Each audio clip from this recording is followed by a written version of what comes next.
Hi and welcome. This is Your World, a program where we share stories from Asia Pacific regions and around the world from the Asia Pacific News Exchange or AVN, Asiavision Network. I'm Zulhafiz Nadore and this is Your World. Let's begin our first segment of Your World.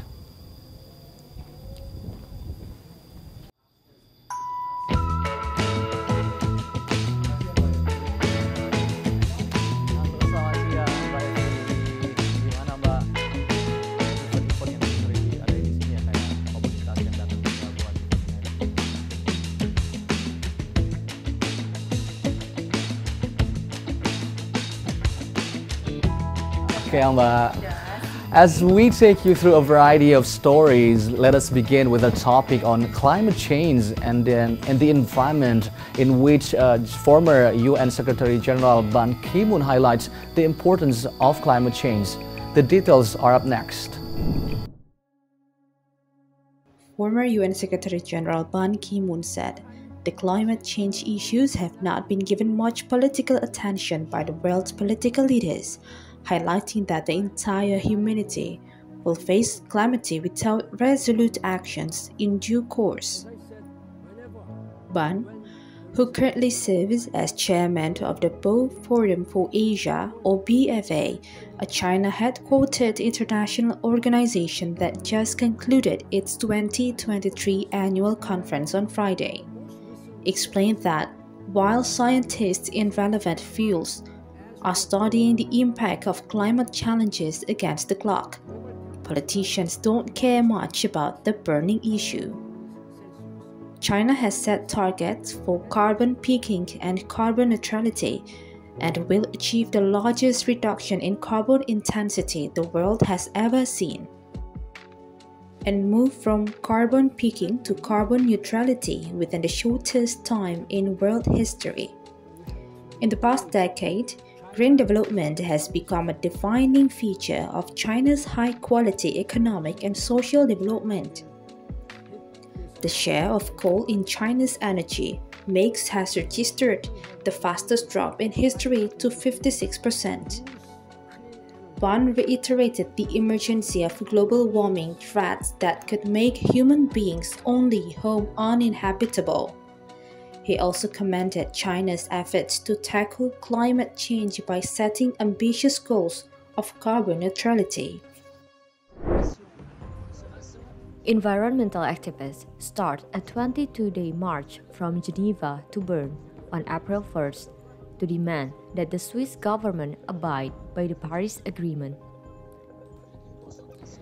The participants, organized under the banner of La Marche Bleue, or the Blue March, plan to march from Geneva to Bern from April 1st to 22nd, demand that the Swiss government abide by the Paris Agreement. The march started at Place des Nations in Geneva and is scheduled to pass through multiple cities, ending in Bern. A final gathering is scheduled at Place Fédérale or Bundesplatz in Bern. Finance Minister Sri Mulyani Indrawati says Indonesia needs $281 billion or more than 4,000 trillion rupiah to achieve the target of carbon dioxide emissions reduction by 2030. Finance Minister Sri Mulyani said, based on the Nationally Determined Contribution or NDC, that Indonesia has set its target to reduce carbon dioxide emissions by around 32 until 43% by 2030. Speaking at the Southeast Asia Development Symposium or SEADS 2023 in Nusa Dua, Bali, Sri Mulyani said Indonesia needed a total $281 billion in investment to achieve NDC. The huge investment amount will not rely only on the government budget or APBN, but also from private investments. The government has spent 313 trillion rupiah in 2021, or equal to around 8% of total investment needed to reduce carbon dioxide emissions in Indonesia. Sri Mulyani said it is important for policymakers to design policy framework, regulatory framework, and the right investment climate to attract participation from the private investors. To reduce carbon dioxide emissions, Indonesia has also issued several fiscal incentives and innovative financing. Indonesia is committed to working on several measures to achieve the net zero emissions target by 2060 or sooner. Congo, or DRC, in Africa is the world's most important carbon dioxide storage site, more important even than the Amazon forest in South America. This information has been confirmed by new data from the Ghent University in Flanders, Belgium. Researchers of the university installed the first climate tower, the so-called Flux Tower, in the Congo Basin a few years ago, and its measurements are now coming in full swing. They now have a good idea of how much greenhouse gases the forest can absorb. Chief Technician Flux Tower Fabrice Kimbesa looks after the maintenance of all the equipment. To get to the tower, a physical effort is required. First, a few hours on a boat on the Congo River, then followed by a scooter journey through the jungle. Elsewhere in the world, there are hundreds of these towers, but this is the first one set up in the Congo Basin and fills in an important blind spot. Measurements are also taken constantly around the tower. A forest absorbs CO2 by photosynthesis through the leaves, but also emits CO2 through the soil and trunk. It is the net result that they want to know here. The calculations are not yet conclusive, but data shows that it is at about 5 tons of CO2 per hectare and per year. Pascal Box, University of Ghent, said.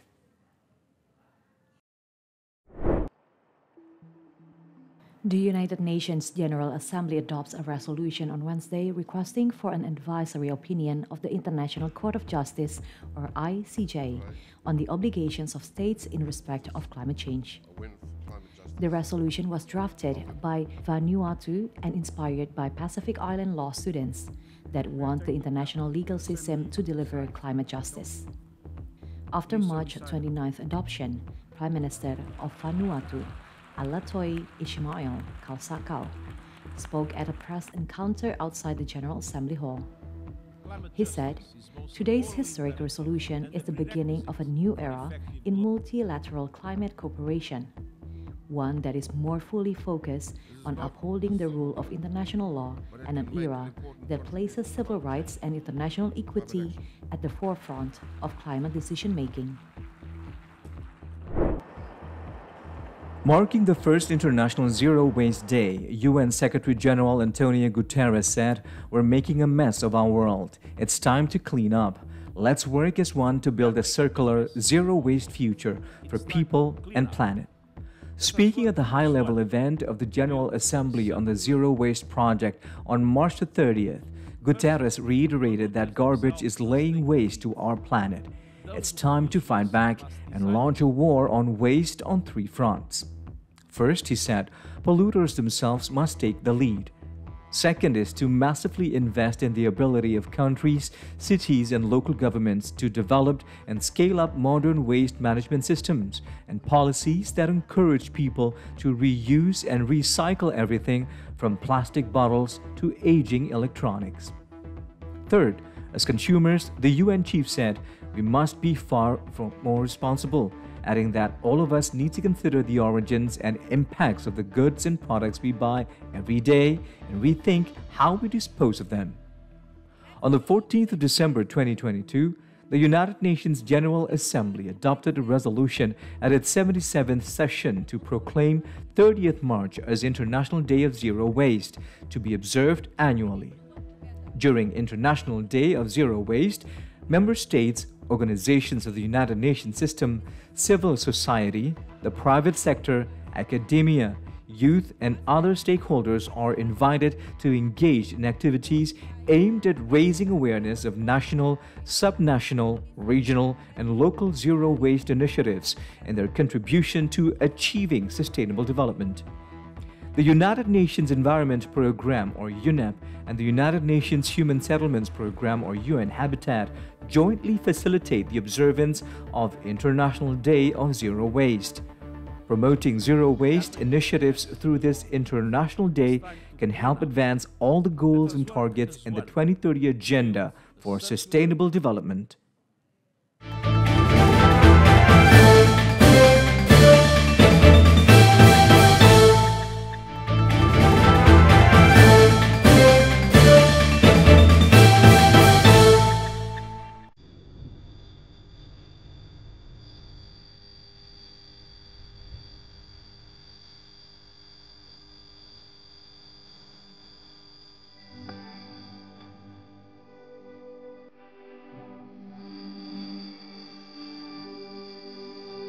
Right.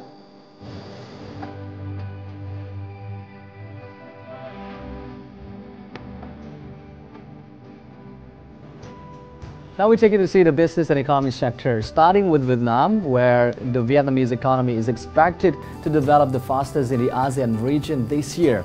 Let's have a look.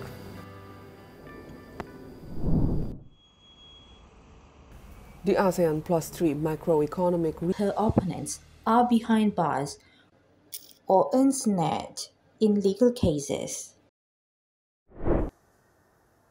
In the context of the decline in export orders due to global economic fluctuations, enterprises are tapping new markets that are smaller but have a lot of potential. Increasing market share in these countries is currently the main solution being implemented by many Vietnamese businesses.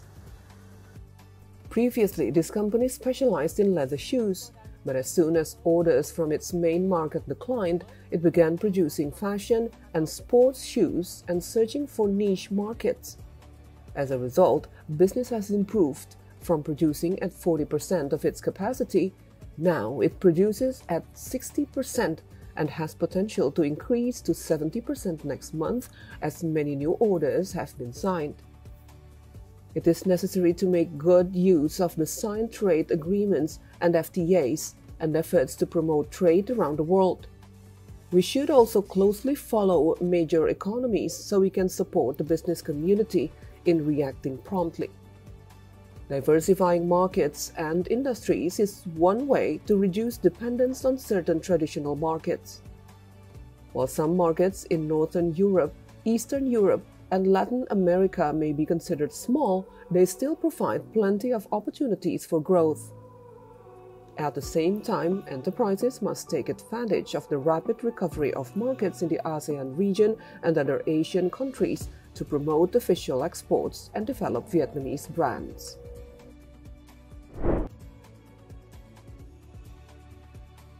China will continue to inject new vitality into global economy. Chinese Premier Li Qiang said Thursday at the opening ceremony of the BOA Forum for Asia, or BFA Annual Conference 2023 on southern China's Hainan Island. China will stay committed to reform, opening up and innovation-driven development, no matter how the world situation may evolve. Li said at the conference themed "An Uncertain World Solidarity and Cooperation for Development and Amid Challenges." Li said China will roll out new policies and measures to maintain the momentum of economic recovery. Marking the first offline annual conference since the COVID-19 outbreak, this year's BFA event draws about 2,000 delegates from over 50 countries and regions. Founded in 2001, the BFA is a non-governmental and non-profit international organization committed to promoting regional economic integration and bringing Asian countries closer to their development goals.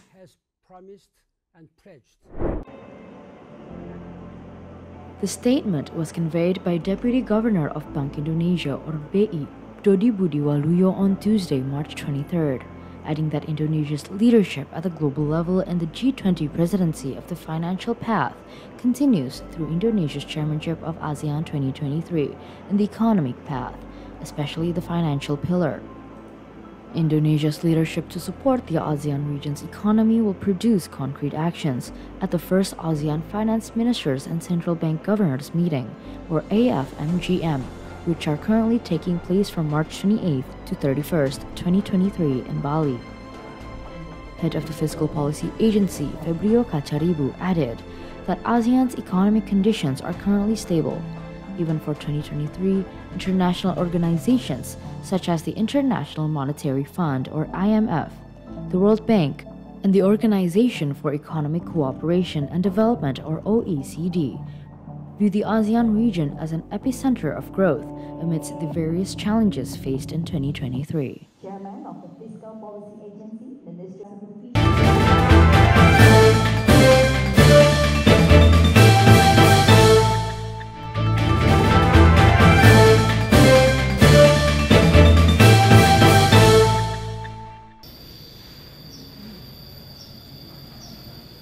And now we'll take you to another stories. We'll travel to another countries in ASEAN or the Pacific regions. Among others are from Indonesia, Hong Kong, and Thailand. The details are up next. The Hong Kong sector of the high-speed rail link resumed long-haul service today after a 3-year hiatus. The MTR says higher compared to Eid al-Fitr holidays in the last 3 years. The Transportation Ministry has projected that the number of people returning to their hometown will reach 123.8 million or 44.2% higher compared to 85.5 million during Eid al-Fitr last year. It means the situation may have returned to the years before COVID-19 pandemic, when movements declined due to travel restrictions. Sandiaga says that the movements refer to the number of trips people will take to visit local tourist destinations when they are in their hometown and their return trips to origin cities. Therefore, he says, in total, there will be at least 3 movements per person during Eid al-Fitr this year. Based on the calculation, he says, the Eid al-Fitr holidays will contribute around 300 million to 350 million or 25% of the total targeted 1.4 million movements of travelers nationwide this year. last Saturday, Macau registered more than 96,000 visitors arrivals, the highest record since the pandemic began in 2020. Macau Government Tourism Office, Macau's visitor arrivals in the last 2 months reached close to 3 million people, with a hotel occupancy rate of 74%. The rising trend seems to continue this month as the SAR registered the highest daily visitors arrival since the pandemic broke out in 2020, with around 96,000 visitors entering Macau on Saturday and more than 70,000 daily visitors on Friday and Sunday.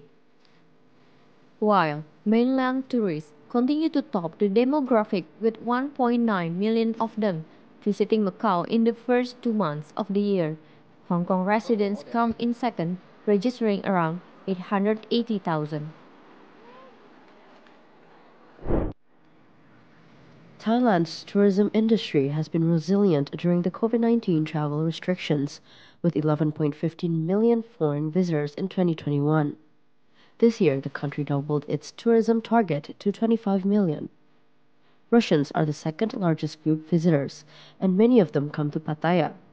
Nearly 400,000 Russian tourists have visited Thailand so far this year, most of them during high season. Word of mouth is very powerful, and Dimitri, a digital nomad, decided to come to Thailand because of what he had heard from his friend. He would like to see other parts of the country, prolong his stay, and learn Thai language. He suggests that his fellow Russians should learn to speak basic English, and more importantly, the Thai culture.